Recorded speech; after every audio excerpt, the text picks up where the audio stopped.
মুমিনিন আয়েশা রাদিয়াল্লাহু তাআলা আনহা বলছেন, রাসূল সাল্লাল্লাহু আলাইহি সাল্লাম বলছেন, মান আমিলা আমালান লাইসা আলাই আমরুনা ফাহুয়া রাদ। যদি কোনো মানুষ এমন কোনো, যে ব্যক্তি, যে কোনো নারী, যে কোনো পুরুষ এই শরীয়তের মধ্যে এমন কোনো আমল করলো, এমন কোনো ইবাদত করলো, আমি মুহাম্মদ সাল্লাল্লাহু আলাইহি ওয়াসাল্লাম সেটি করিনি, সেটা রদ্দুন, সেটা প্রত্যাখ্যান, মানে বাতিল। এটা রদ শব্দ ব্যবহার করা হয়েছে, এটা শব্দ প্রত্যাখ্যান মানে অপদস্থ করা। কেমন? এই যে দেখুন, আপনাকে একটু উদাহরণ দিই।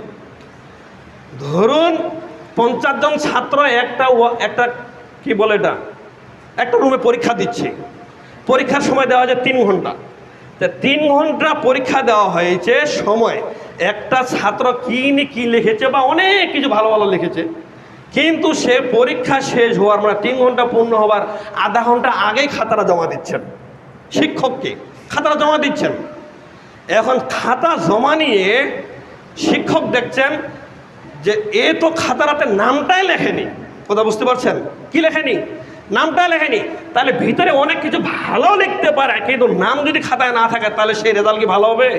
কি কথা বলেন? সাথে সাথে এই শিক্ষক করছে কি, নামটা এমনি তো আধা ঘন্টা আগে জমা দিতে এসেছে, শিক্ষক মনে করছে বড় পণ্ডিত মনে এই ছাত্র। তারপরে আবার দেখছেন নাম লেখেনি, সেই শিক্ষক তো রেগে গিয়ে তারপর সেই খাতা তার ছাত্রের উপরে ছুঁড়ে ফেলছে। তুমি কি লিখেছো এই খাতা, তুমি তো নামটাও লেখনি। এইভাবে শিক্ষক বলবে না? এই রদ্দুন শব্দের অর্থ প্রত্যাখ্যান মানে ছুঁড়ে ফেলা।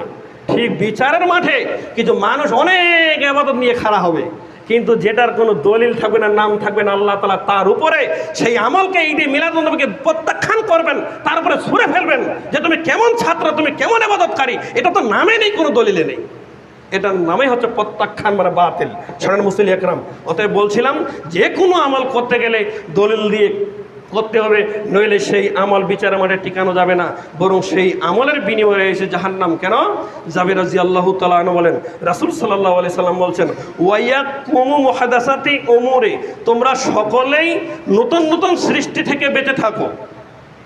ফাইন্না কুল্লা মুহাদাসাতিন বেদা, কারণ প্রত্যেকটি নতুন সৃষ্টি হচ্ছে বেদাত। ওয়া কুল্লা বেদাতিন দালালা, আর প্রত্যেকটি বেদাত হচ্ছে গোমরাহি। ওয়া কুল্লা দালালাতিন ফিন্নার, আর প্রত্যেকটি গোমরাহির স্থান হচ্ছে জাহান্নাম। বলো নাউযুবিল্লাহ। তাহলে যারা নতুন সৃষ্টি করে শরীয়তের মধ্য থেকে, আল্লাহ নবী পথে বললেন তোরা সকলেই তোরা নতুন নতুন সৃষ্টি থেকে বেঁচে থাকো। এরপরে বলছেন প্রত্যেকটি নতুন সৃষ্টি হচ্ছে বেদাত, আর প্রত্যেকটি নতুন বেদাত হচ্ছে গোমরাহি, আর প্রত্যেকটি গোমরাহির স্থান হচ্ছে জাহান্নাম। তাহলে আপনি যেটাই শরীয়তের মধ্যে আপনি করবেন, যদি এটা নতুন সৃষ্টি হয়ে থাকে তাহলে আপনি বেদাত হয়ে করলেন। আর যারাই যখন আপনি বেদাত করলেন তখন আপনি গোমরার মধ্যে পড়ে গেলেন, আর যখন আপনি গোমরার মধ্যে পড়ে গেলেন তখন আপনার স্থান হতে জাহান্নাম। বলুন নাউযুবিল্লাহ।